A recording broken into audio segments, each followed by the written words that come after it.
All right, today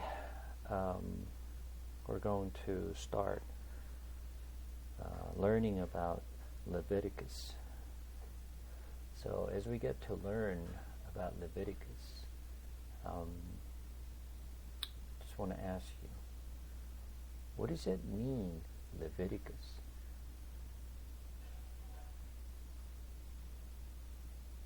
I mean, we hear about it, Leviticus. What does that mean, Leviticus?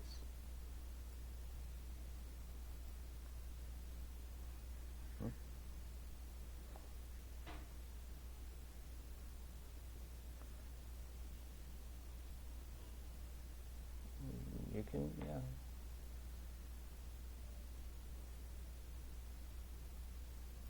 Yeah. What does it say?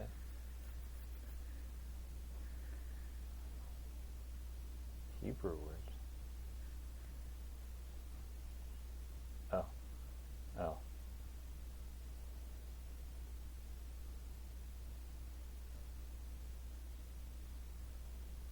Mm-hmm.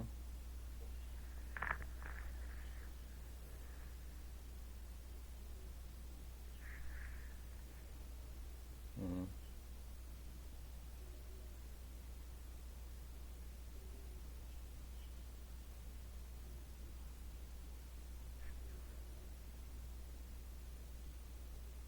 Okay. Okay. Well, sometimes it's useful when you look at the commentary notes, right?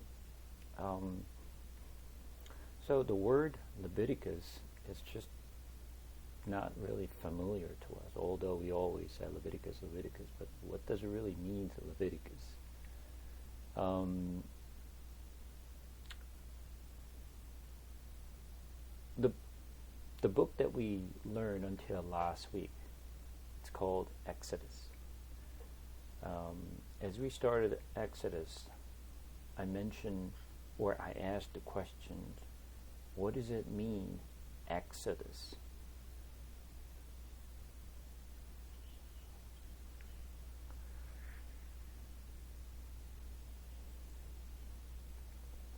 Mm-hmm.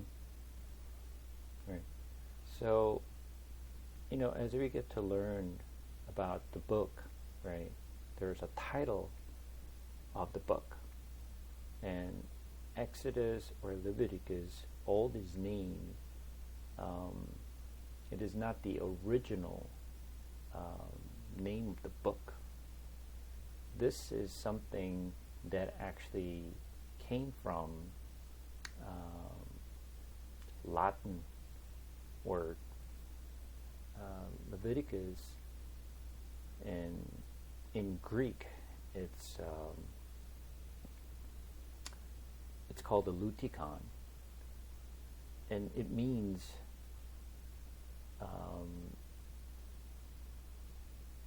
it's one of the tribe of 12 Israelites, right? And one of the tribe is Levi.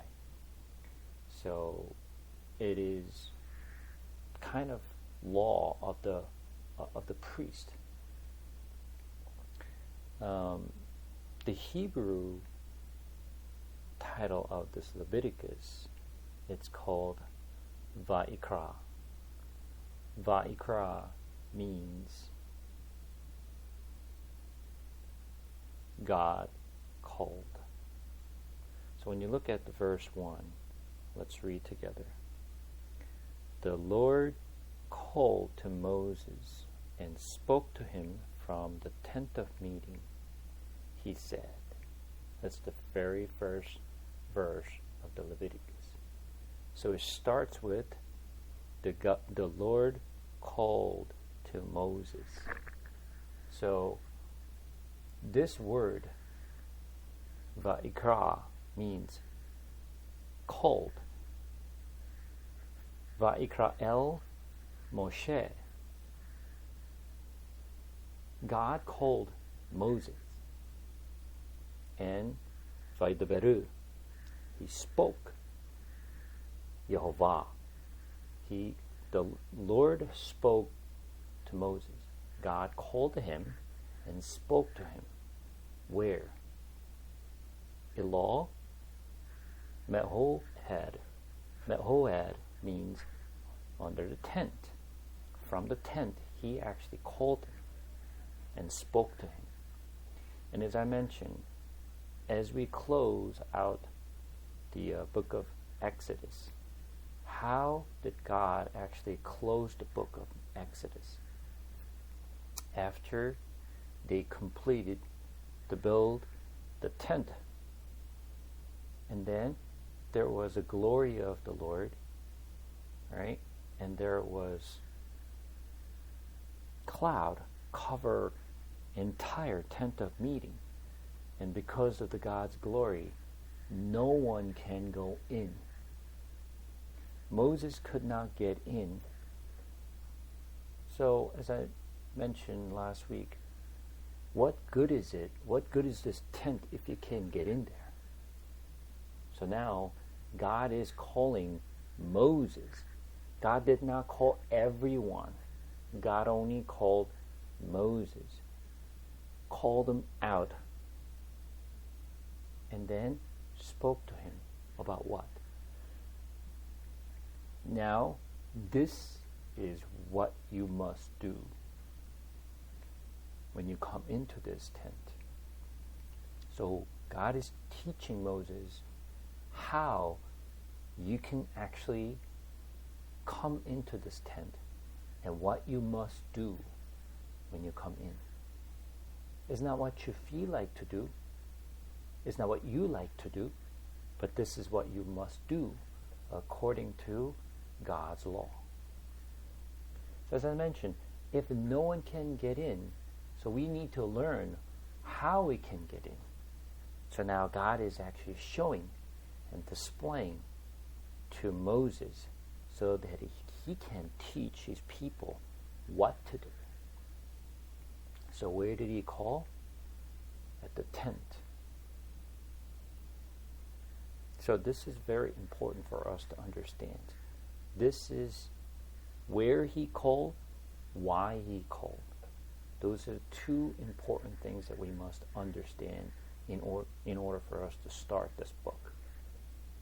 So, God is showing Moses and the Israelites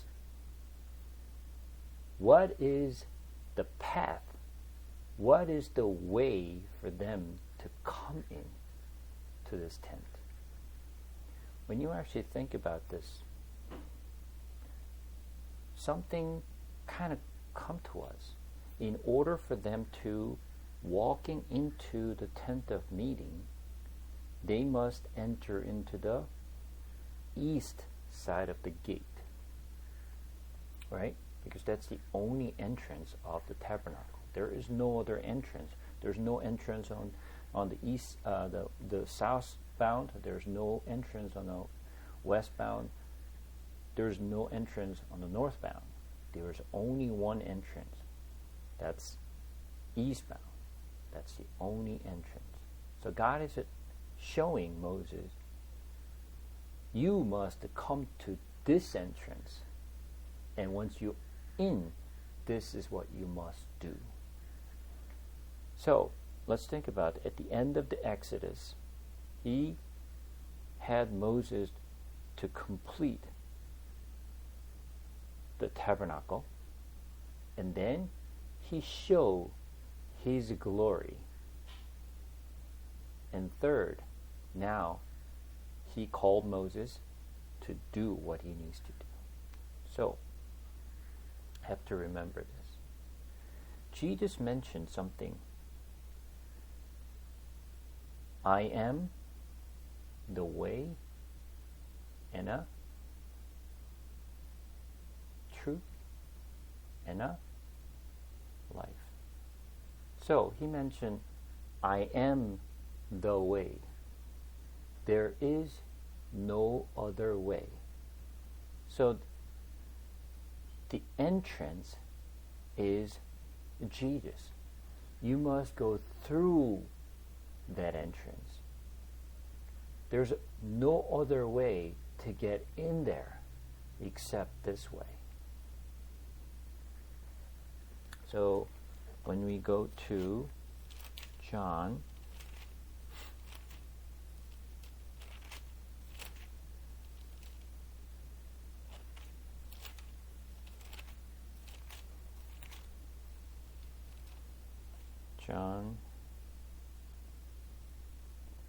chapter 10.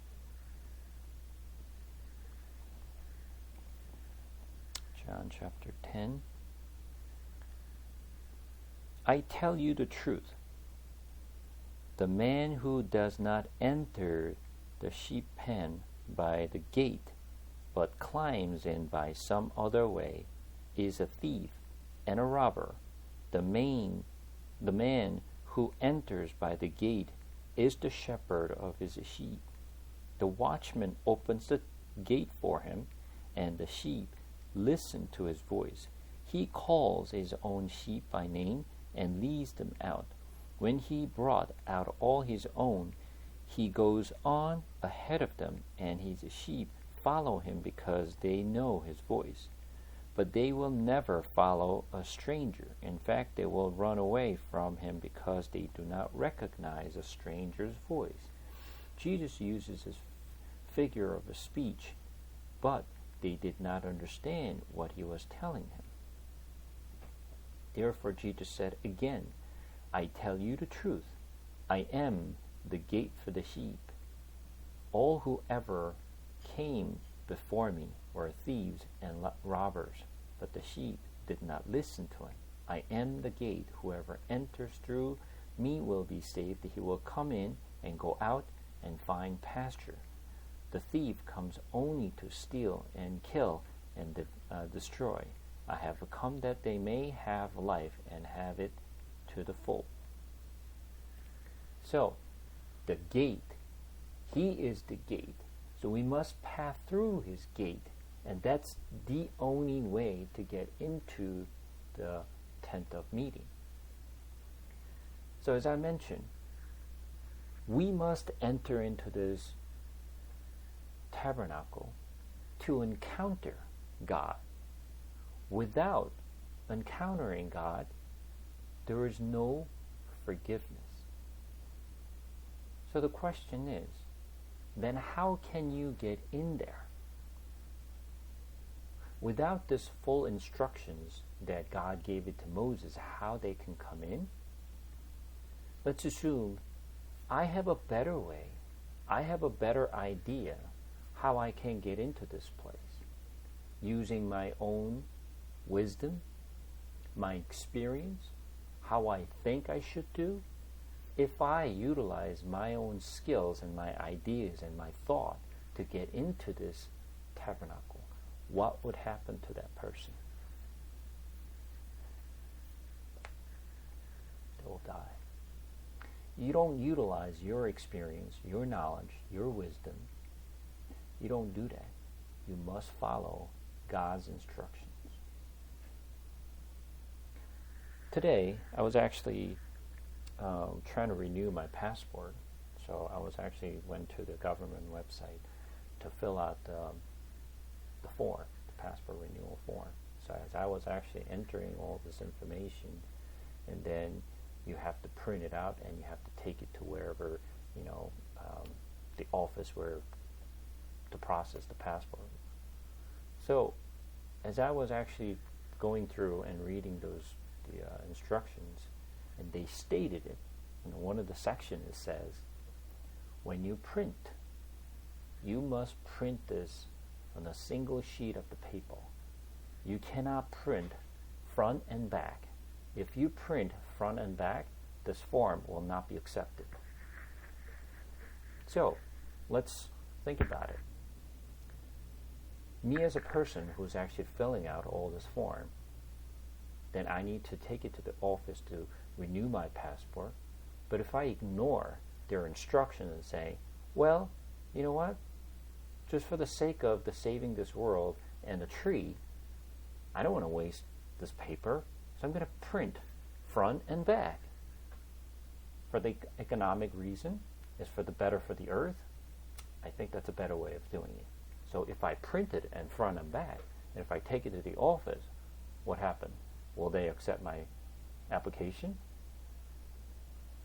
No, they will reject it. I have to go back and reprint it and then bring it back. Because the instruction said, do not print on the paper front and back. It must be single sheet, not the double sheet. So, even in this world, in order for you to do certain, process, you must follow their instruction. Not to mention about God's instruction. It's not how I feel. It's not what I think. You must follow God's instruction. This is the instruction that God is giving it to us. So that means there is no other way but through the gate, which is the eastern gate, which is Jesus Christ. That's the only way you can come to this tabernacle. There is no other way. So God is teaching Moses and Israelites. And imagine, ever since this law was given to Moses and Israel, they had to follow the same instruction over and over for a long time. But one day, they might have said, you know what? This is very legacy way, and this is very old style. You know what? Let's do it better. There must be a better way of doing this. And if they ignore this instruction and they just created some new process, a new method of getting in, it won't work. So God taught them, regardless of how you feel, you must follow my instructions to get into tabernacle. And this is what God is showing and teaching Moses and Israel. There is no other way but through this gate to get to this tabernacle. And once you're in, this is how you offer. If you don't offer the way I instruct you to offer, this offer will not be accepted. And if the priest don't follow the instruction that God gave them to come into the holy place, literally, you will die. So imagine, would you risk your life to get into holy place? Let me see how this works. And if you try that, the consequence is very obvious. You can try. It's your prerogative. You can try yourself, and if you want to test it, so be it. But you have to face the consequence that you will face the death if you don't follow the instruction. So, God is giving only one way to enter in. So, just by showing them continually, because since this day, for years and after years, they have to follow this way. So when Jesus Christ came to this world, they should have known only through Jesus we can encounter God. There is no other way. That's what they should have learned. But that's not what they learned. That's not what they did. They just did what they feel. So that's why they didn't learn. Although God showed them years after years, this is what you must do, but they didn't get it. Even today, people still don't get it. This is why we have to understand the Leviticus and God's law, why God is teaching us what we must do. So, don't try your inspiration. Don't try your method. Don't try your own idea. Don't bring that up, because God will not accept that. There's only one way. And we kind of talked about last week. So, when Israelites came out of Egypt, first month, they came out on the 15th, which is right after Passover. And then when they reach to Zion, how long did it take for them to get there? When did they arrive?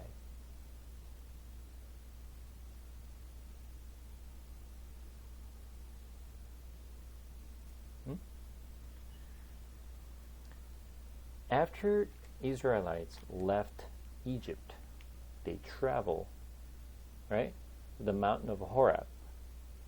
When did they arrive at the mountain of Horeb? Last week we talked about this.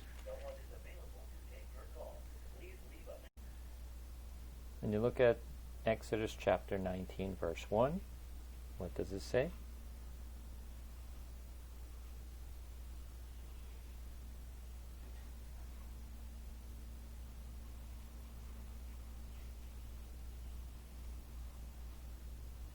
Okay, so after they left Egypt, when they arrived at the Mount Sinai, also Mount Horeb, when did they arrive there?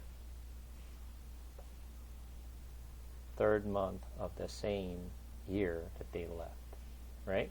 So, very first year, on the 14th, that was Passover, and the day after that Passover, they left, which is the 15th. And when they arrive at the Mount of Horeb, which is Mount Sinai, they arrive on the month of third month. So it took less than how long?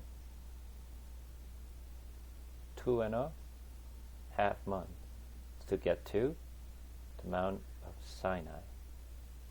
So from there, now Moses went up to the mountain to receive the God's law and the 2 stone tablet, and he was taught to build the tabernacle. So from the time he started to build the tabernacle, from the time he finished building the tabernacle, when did he finish building the tabernacle?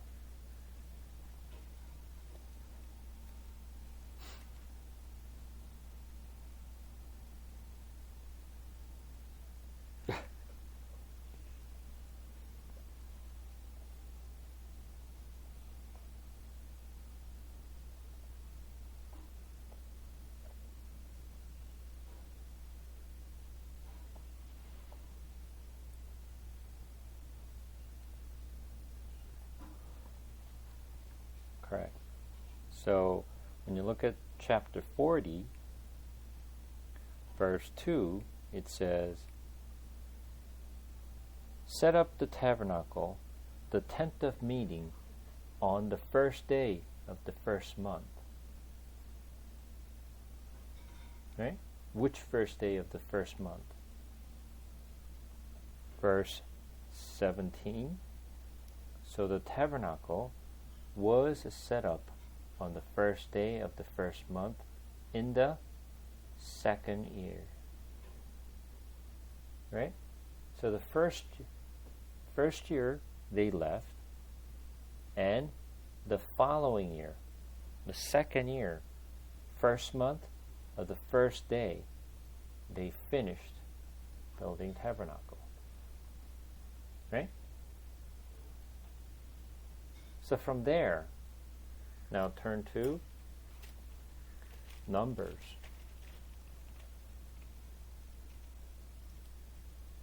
Chapter 1, verse 1. The Lord spoke to Moses in the tent of meeting in the desert of Sinai on the first day of the second month of the second year after the Israelites came out of Egypt. This is when they started counting. He said, take a census of the whole Israelites community by their clan and families, listing every man by name, one by one. So, it is the second year And the what months? Second month. And which day?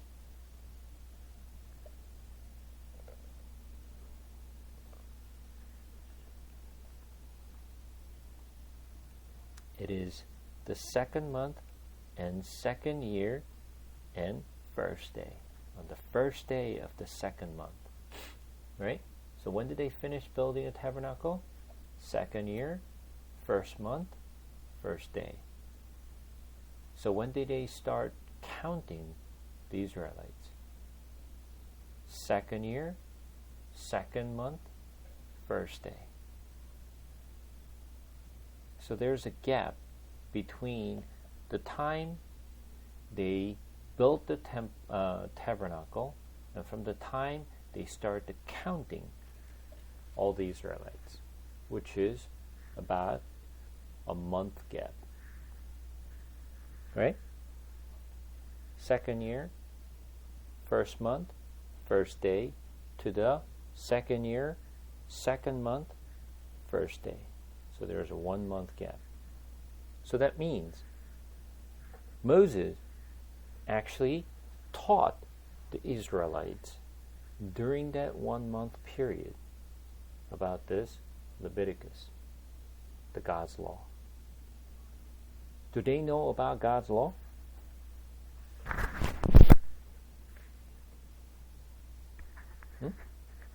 Do they know about God's law? The Israelites.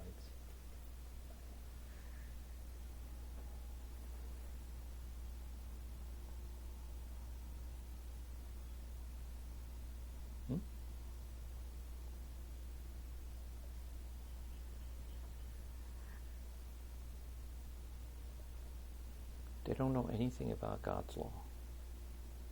How come?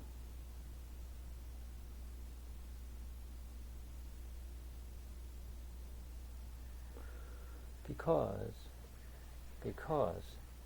there was no law before. And what were they doing when they were in Egypt?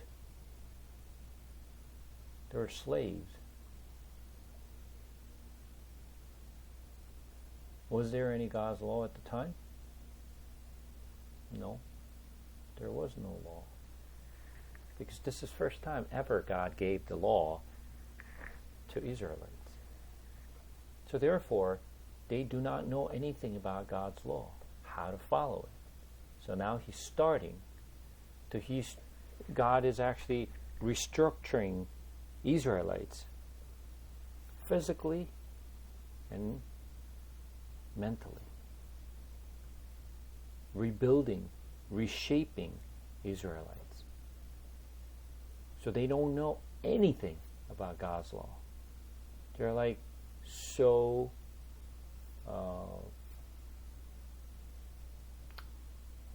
premature. Now, let's think about this one. When you go to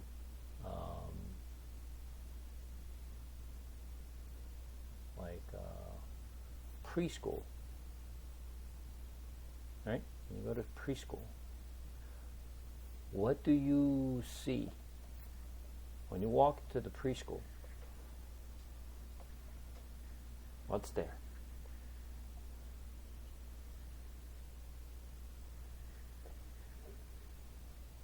Okay. So what did you see there? Or, well, a lot of other kids. And then what do you learn? What do you learn from there?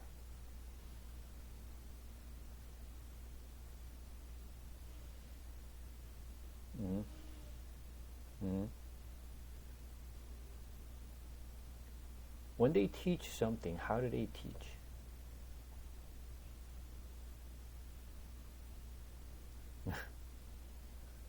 Do they teach with a very thick book with a lot of words?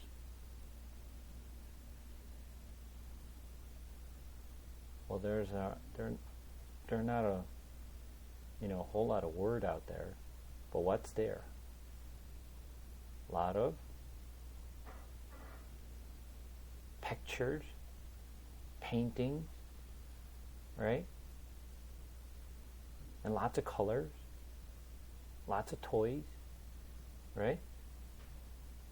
That's what you actually saw when you were preschool. You don't learn about how to read a novel. That's not how, right? Why?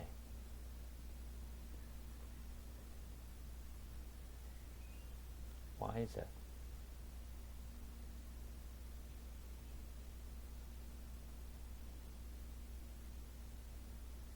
Why there are not many words there? Why there are more pictures?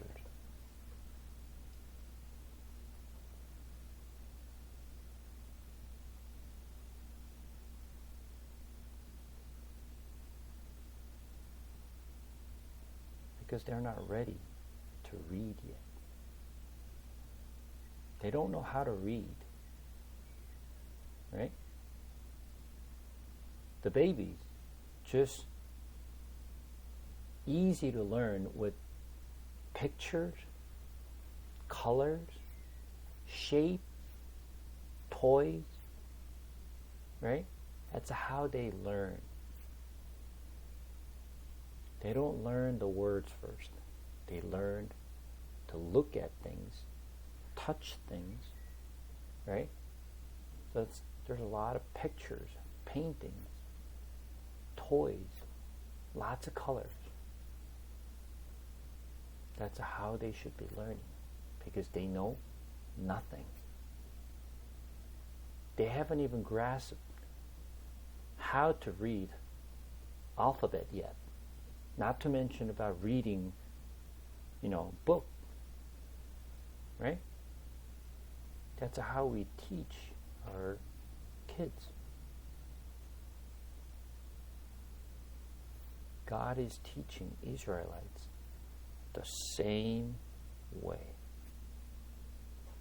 God is just showing the tabernacle, something that they can see, they can touch, because they know nothing. God is just showing them with all this structure, and through this offering, through this festivity, this is how God is teaching Israelites. This is what I will do. Because they're so baby. They're so young. They have no knowledge about God. So God is teaching them how to learn God's way. Because they do not have basic knowledge. How to go through this process to get to meet the Lord. How you can enjoy. This is about tabernacle, and how to offer, and how to enjoy. So then, let's assume that my way of encountering God is a little bit different. I like to meet my Lord through vision, through dreams, through something else. Is that how you normally meet the Lord? No. That's not how you normally meet the Lord.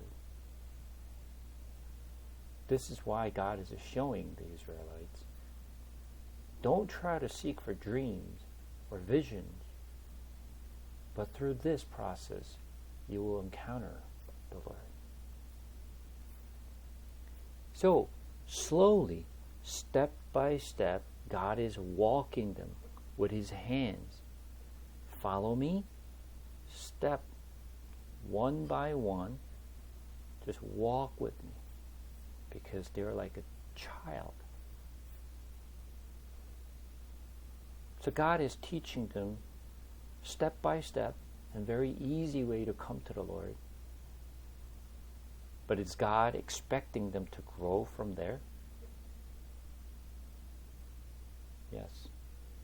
God is expecting them to grow from where they are, as we expect the child to grow. So when they were young, when child is young, they have a tendency to think about themselves. It's all about me. So what are the things that we teach to our children when they're young? Share. Right? We have to teach them to share. Why? Naturally, they don't like to share. It's my toy. It's my candy. It's my food. This is my friend. All they think about is me, me, me, and me. There's no such thing as you or us. It's all about me. Because we're kind of living in the world, it's all about me. Were you different when you were young?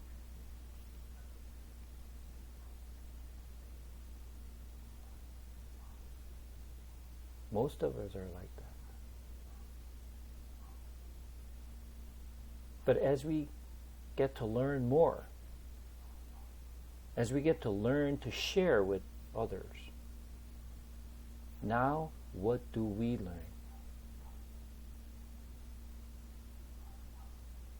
There are other people outside of me that we need to share. There are people out there. It's about us, not me. That's what we learn as we grow. So when they were young, we didn't really think about our parents. We always asked our parents what I need rather than what our parents need. But as we grow, we start to think about what they need. Because that's how we should grow. Learn to think about you rather than me. So, God is teaching them the very basic way what type of things you need to know to serve the Lord and love the Lord. Remember, we actually went over 10 Commandments. What is the ultimate goal of the 10 Commandments? What does that really mean?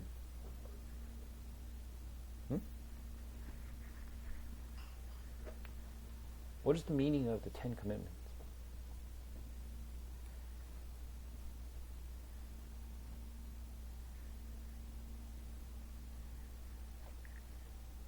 You don't remember?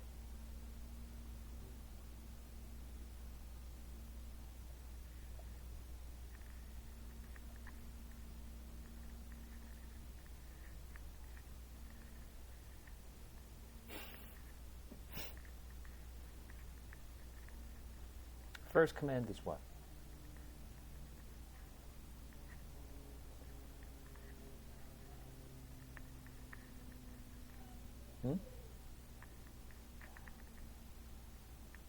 What's the first command?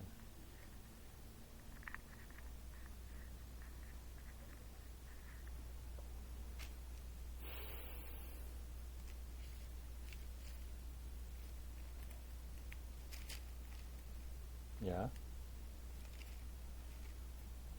And then?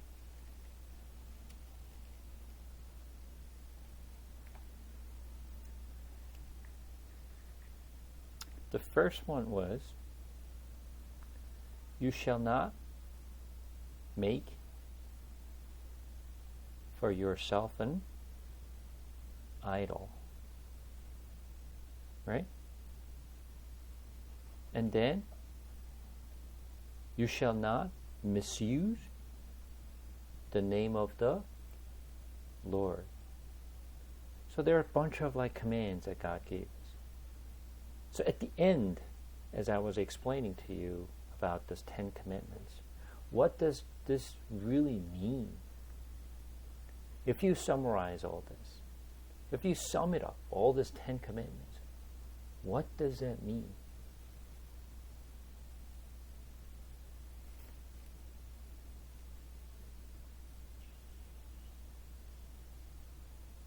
love your Lord with all your heart, right? With all your strength. And then love your neighbor as yourself. So when you sum it up, love your Lord and love your neighbor as yourself. That's the ultimate goal of the 10 Commandments. But when we are young, we tend to have a sort of like, don't think about others, so we love ourselves. Love is all about me. But as we grow, love goes out from me to other. Right? So, we get to learn how to love the Lord. When we are young, you can't do that because you don't know how to love. You love yourself, but nothing more than that. So we're learning how to love the Lord. So God has to grow us up. By doing what? By offering, going through this festival. And in order for us to get to the maturity, we have to go through step by step. And as the first step, God is showing them how to offer, how you can come.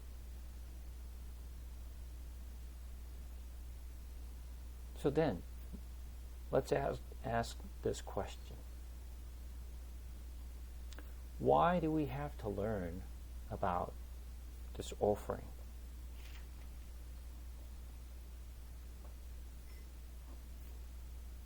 Why do we have to learn about this offering? Yeah, why do we have to learn about this offering?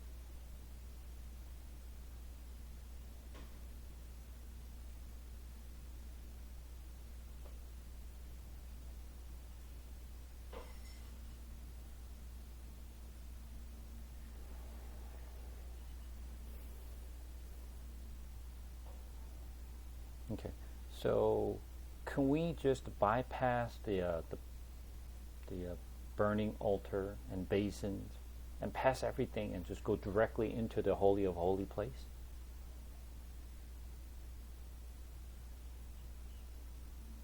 No, when they're for the Israelites, can they pass everything and just walk right into the Holy of Holy place? They'll die. You can't bypass that. There are steps that you have to go through without actually bring the blood of that animal and specific date that was a designated for the people. You can't just walk in, right? And some, very faithful person in Israel and said, I love the Lord. I know a lot about God. I'm more faithful than priest, so I will just walk right in. I love the Lord. I know a lot about God. I'll just walk in. Yeah, you can walk in. No matter how you claim, no matter what you feel, you'll die. Because they did not follow the way God showed them. You cannot deviate from it. There's only one way. You have to follow. It's not about what you like, what you wish. As I mentioned, in order for me to get the passport, I have to follow every instructions that they told me to follow. You have to fill out this form. You have to bring your photos in a certain size, right? You have to bring money. You have to bring your old passport. If you miss any of these steps, your passport will not be renewed. It's not about what I feel like to bring, what I like to do. No, you must follow the process. And we know that. We are trained to follow a certain process. And we know if you skip the process, you know what the consequence is. There's no excuse. Same thing. When God showed us, this is what you must do, you just do it. There's no room for you to think. There's no room for you to just say, this is, I don't like it. Doesn't matter whether you like it or not. This is the process. This is the law. Right? If you stand before the judge and say, well, I know there's a law, but, I feel like to do it this way anyway. Then what would judge would say? Well, I don't care what you feel. I don't care what you thought. Because this is what the law says, we'll go by the law. Same thing. We must follow God's law. So, going back to 1 Corinthians chapter 4, which I mentioned many, many times, verse 6 says, do not go beyond what is written. Right?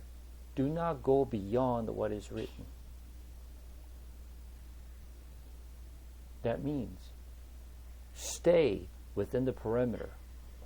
Don't go beyond. Don't try to make up something. Don't try to add anything. Right? So what does it say at the end of Revelation? Let's turn to the Revelation at the end. What does it say?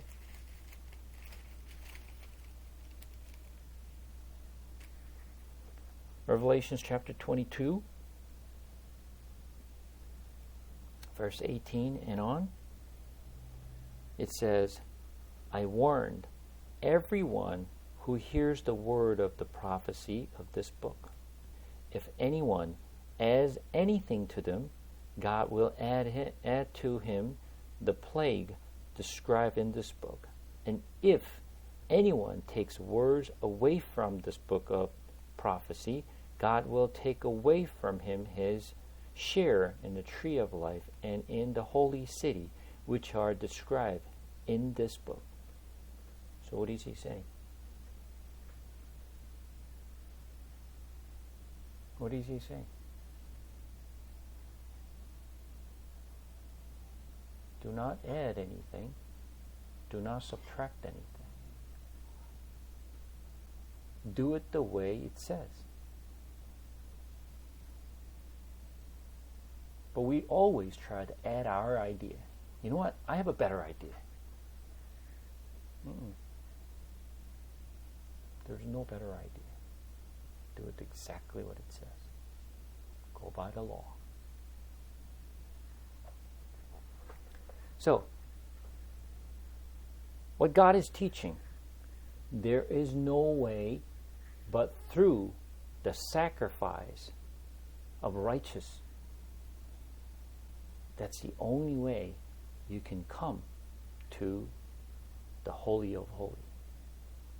Without the blood of Jesus Christ, without the sacrifice of Jesus Christ, you could never come into Holy of Holies. This is what God is teaching the Israelites, because they don't know what to do to come to God. So, he called Moses, now I'll teach you. And now you go and teach others.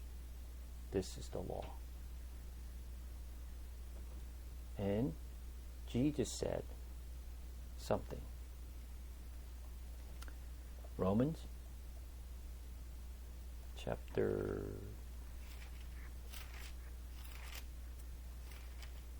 10.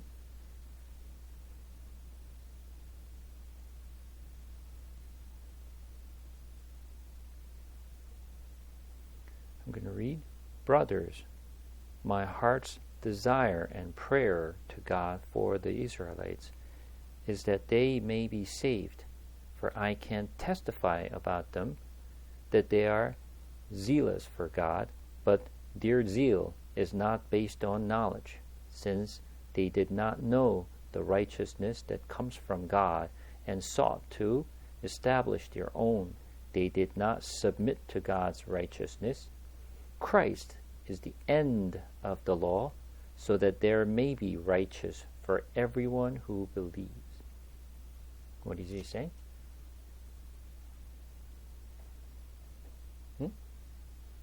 What does he say?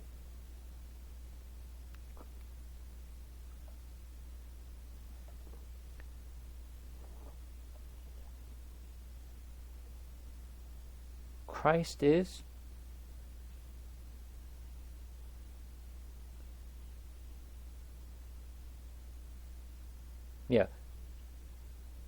right.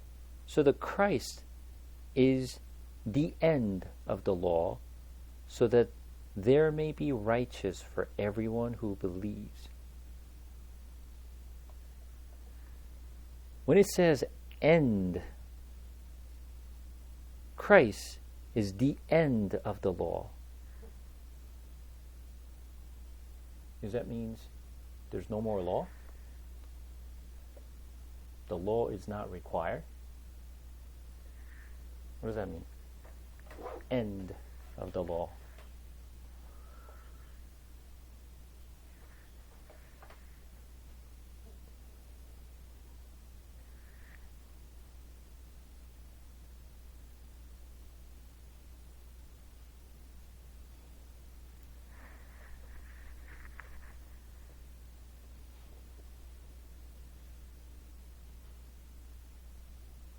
All right. So,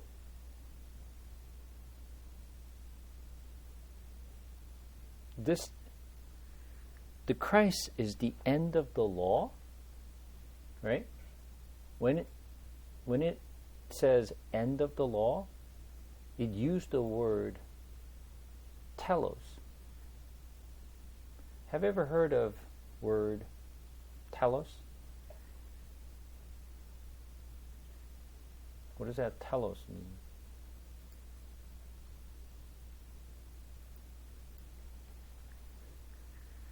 What does that telos mean?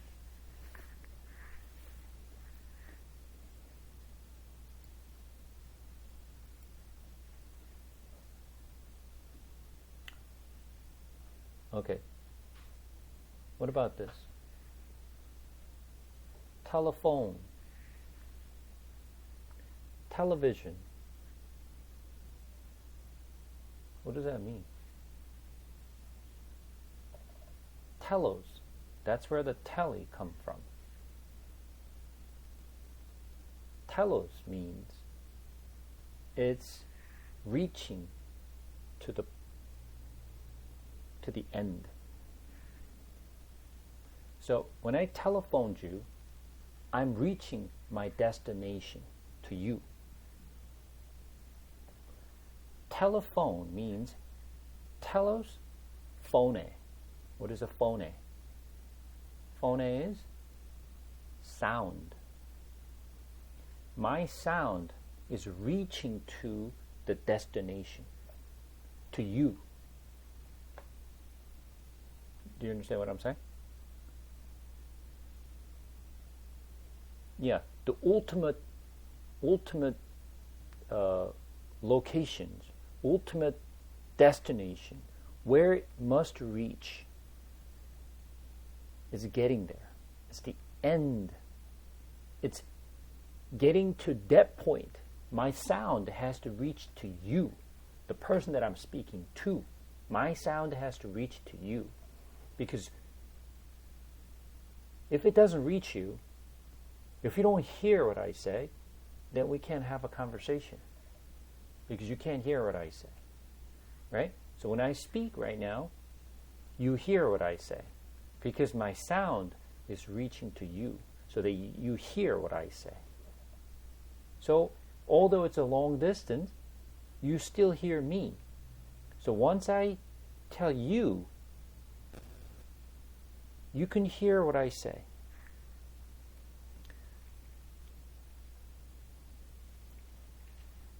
So, the law is the end of the law. What does that mean?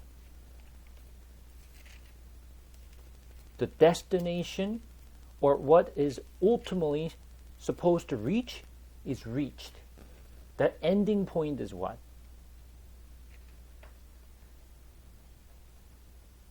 Ending point is, so that, what does it say in here?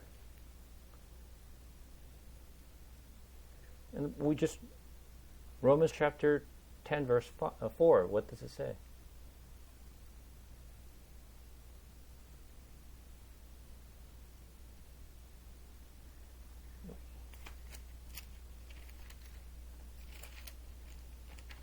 Correct. Where is the ultimate destination? Jesus is the ultimate destination. Jesus is the ultimate point of the law.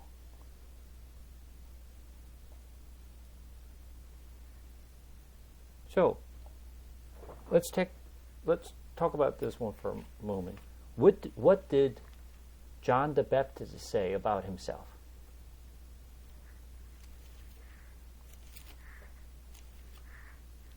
What did he call himself?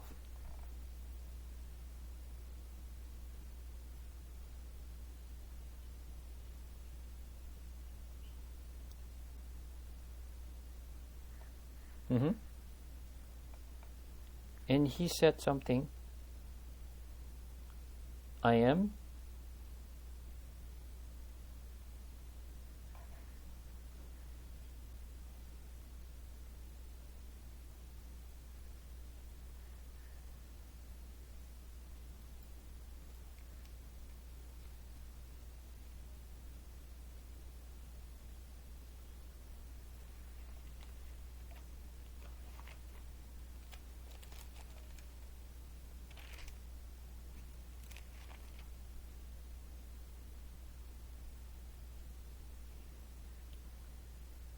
correct.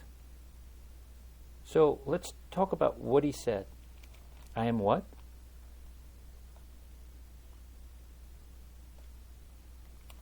Okay. I am the voice. Where? In the wilderness. So, when you read that voice is a phone. So he's speaking about something in the wilderness. So he's just a sound. And then when he actually speaks, what does he speak about?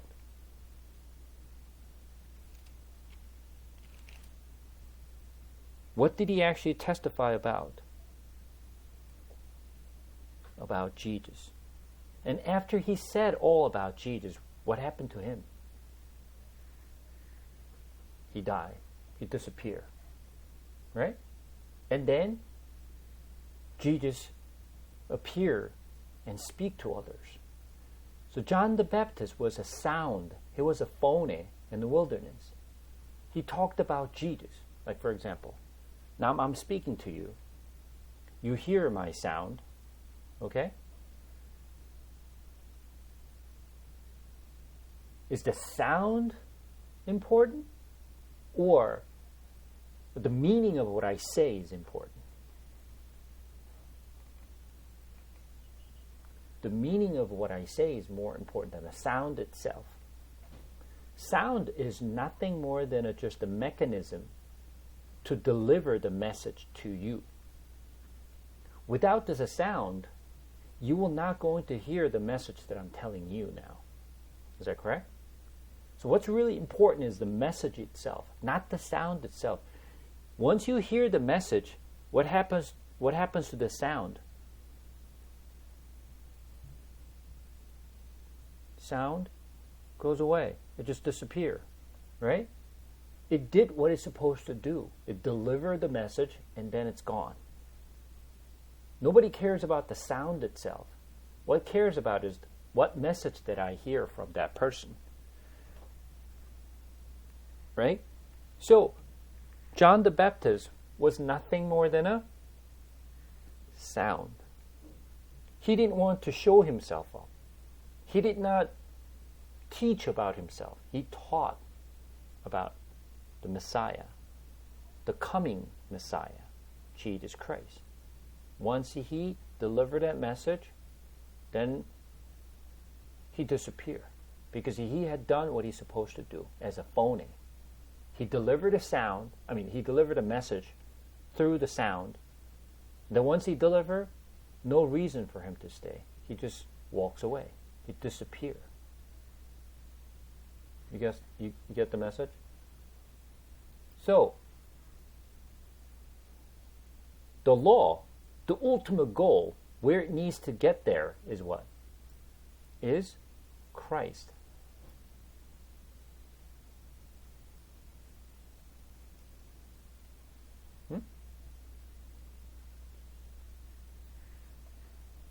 Okay. So, let's take a look at Galatians.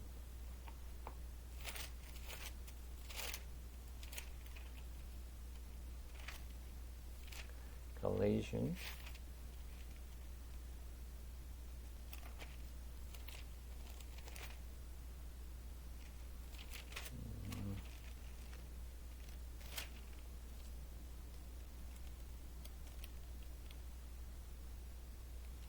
One second.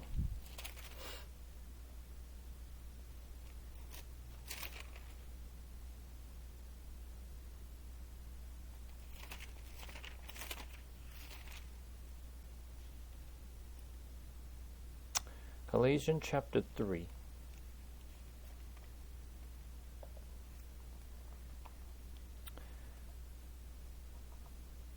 Galatians chapter 3, we're going to read verse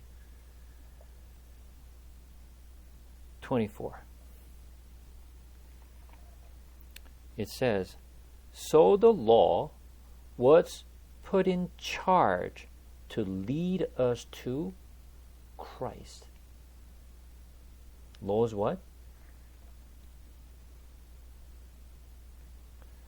The law is to put in charge to lead us to Christ. Then that's the ultimate reason of the law.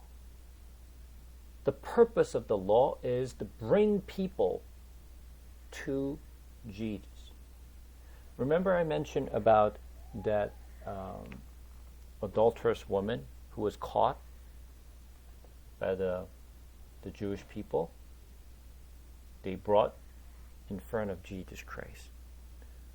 If there was no law, she would not have brought out to Jesus. If she was not brought out to Jesus, she would have died. But because she dragged out in front of Jesus, and she found life. That's the ultimate purpose of the law. The law brings us to Jesus Christ. So then, if there is no law, what happened? If there's no law, there's nothing to bring us to Christ. So is the law necessary stuff? Yes. The law is necessary so that the law could bring us to Christ. But when you look at it, Pharisees, what happened to them? They knew about the law. The purpose of the law was to bring them to Christ. But what happened to those people?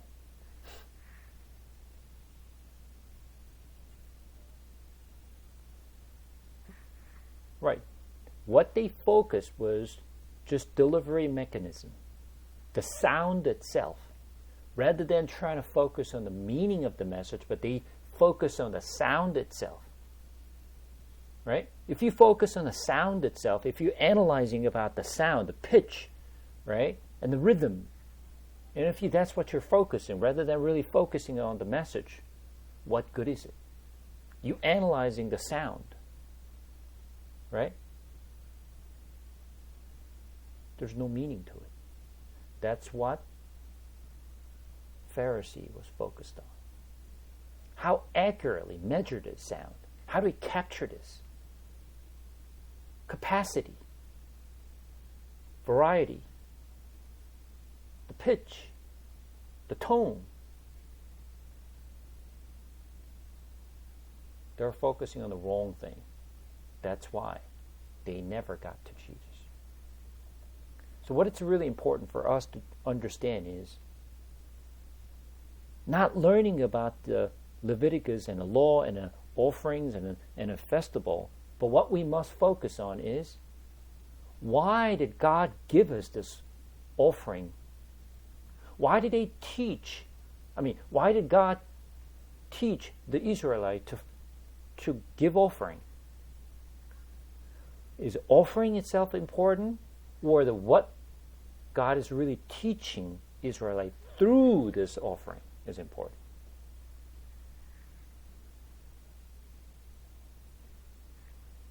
If we focus on what type of animal we should bring, how we slaughter this animal, how do we chop off, and how do we burn, if that's what you focus on, you're not going to get anything out of this.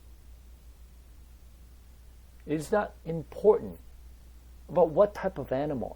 I'm not saying it's really not important, but you have to know what type of animals to bring, because why God is teaching Israelites to bring certain types of animal. Right? So since they were all about the offering itself, how we offer, they missed out everything. So as we learn this Leviticus, what should we focus?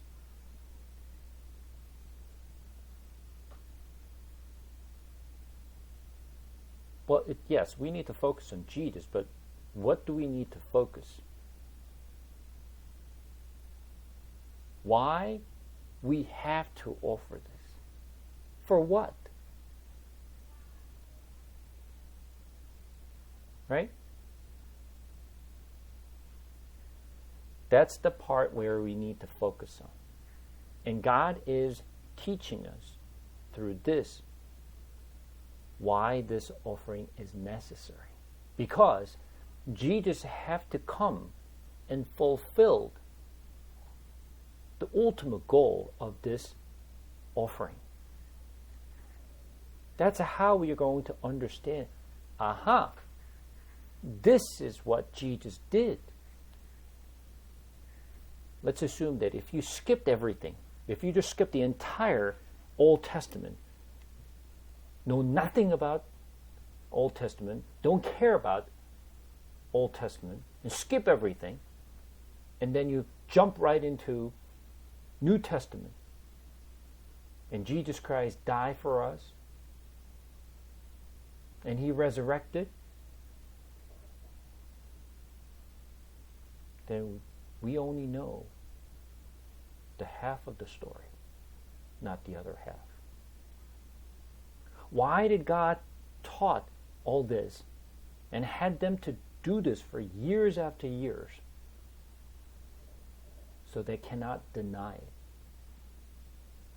They cannot reject, but still they reject it anyway. Even after they have seen all this, they've done this for thousands of years, they still didn't get it. So, as we learned about Leviticus, are we learning how to kill animal? No. We have no interest about how to kill animal. How do we take the skin off? Right? How to wash it? We don't have any interest in it. But the meaning of it, we have a great interest. So God is teaching us through this Leviticus, we must follow a certain process in order for us to get to God. So this is why we need to learn about Leviticus. This is why Leviticus is important. Without understanding of Leviticus, we will never understand why Jesus Christ had to die the way He died. So is that important? Yes, that's why it is important. But then the question is, why are we not teaching about this if this is important?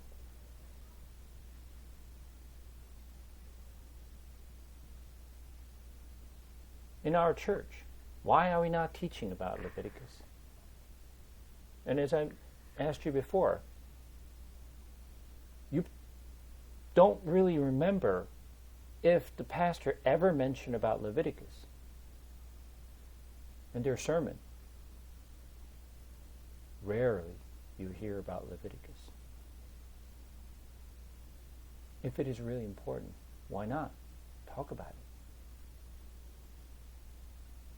Why do you think the pastors don't talk about Leviticus and don't teach about Leviticus?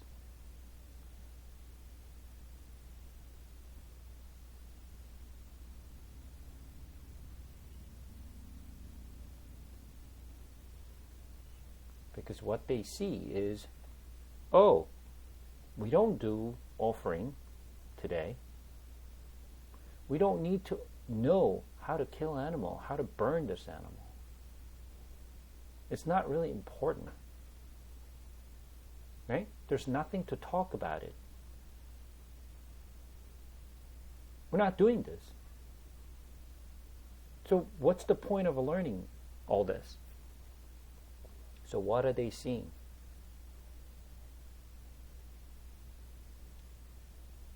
They're only seeing the method, how to kill animal, how to burn the animal. But what they don't see is why exactly.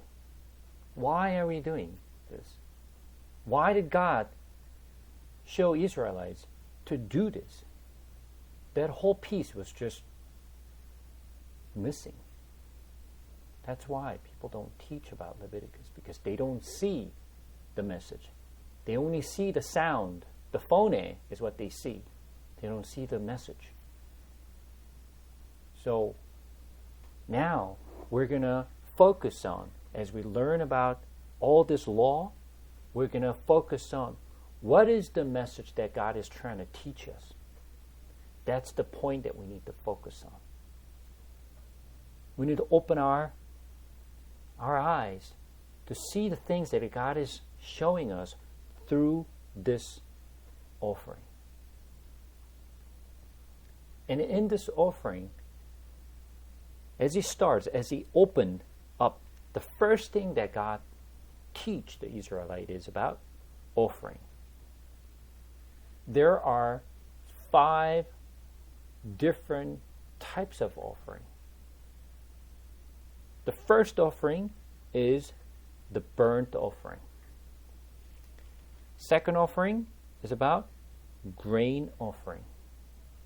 Third offering is the fellowship offering. The fourth offering is sin offering. And fifth offering is guilt offering. There are 5 different offerings. First one is the burnt offering. Second one is the grain offering. Third, fellowship offering. 4, sin offering. 5th, guilt offering.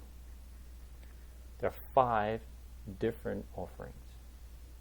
So let's try. How many offerings? 5. Okay, when we hear the 5, what does that mean? Grace. Grace. So offering is about God's grace. Jesus Christ, the death, is about what? Grace. Size of the burning altar is what? 5 cubit, 5 cubit, 5 cubit, 5 cubit. So it's all about grace. Right? So we hear the same thing over and over again. Grace. The death of Jesus Christ is all about grace.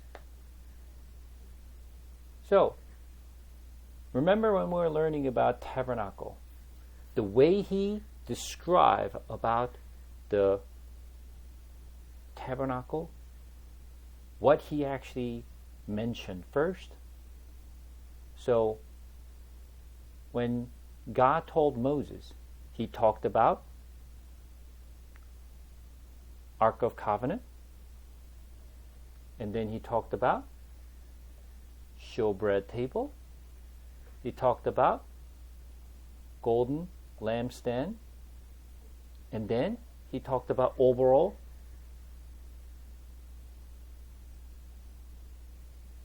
tabernacle, and then he jumps to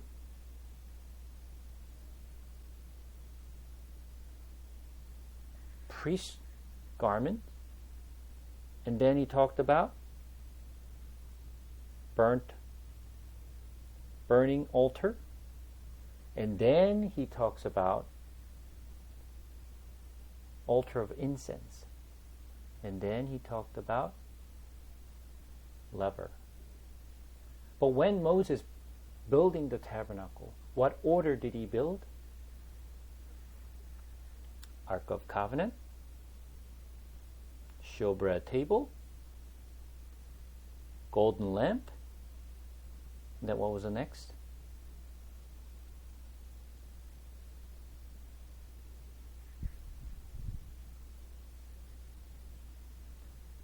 The altar of incense.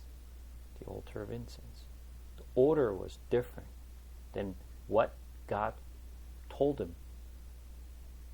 Right? So I point that out when we were going through that a couple of weeks ago. Right? So when God was displaying it and explaining to Moses a certain way, does it have any meaning, or he doesn't care about what the order is, but he just like randomly talks about it?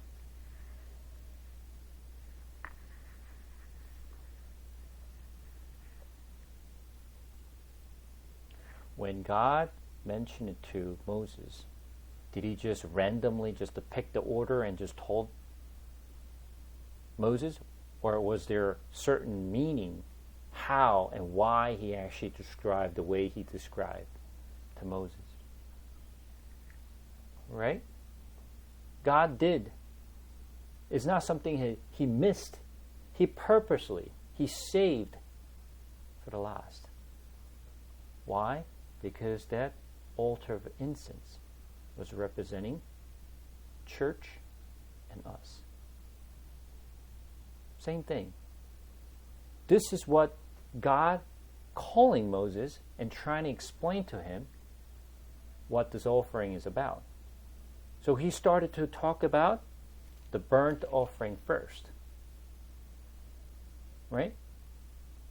And out of all this 5 offering, he start with the burnt offering. Obviously, he has to start with something. But he picked the burnt offering first. Then we need to think about, why is he starting with burnt offering? Same thing with the tabernacle. Why did he start with Ark of Covenant?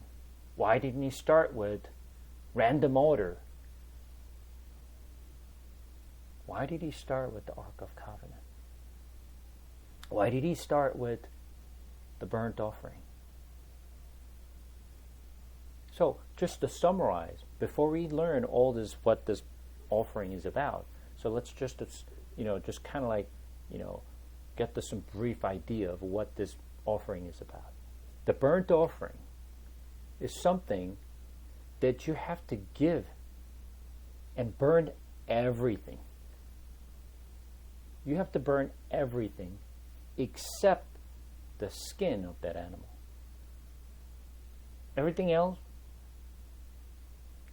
has to be burnt. The grain offering, you don't use animal, you use a grain. And you offer the portions of the grain.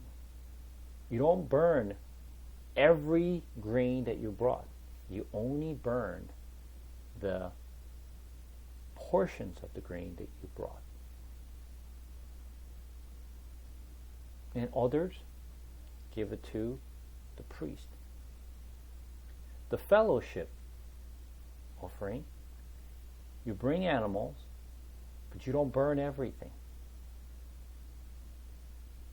And you share some of the meat.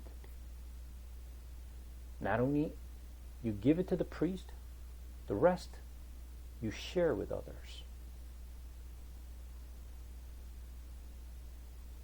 And sin and the guilt offering has its own way of offering. And out of all this, God gives us certain things to burn certain way. So as we're getting into Leviticus, the offering, we're going to look at every details of why God is asking Israelites to bring certain type of animal, how it should be burned, what to be burned. And then we're going to focus on what does that mean and why God is doing what he's doing. That's what we're going to focus starting next week. Today, we're just going to talk about general ideas. Why God is doing what he's doing. What does this Leviticus mean to us?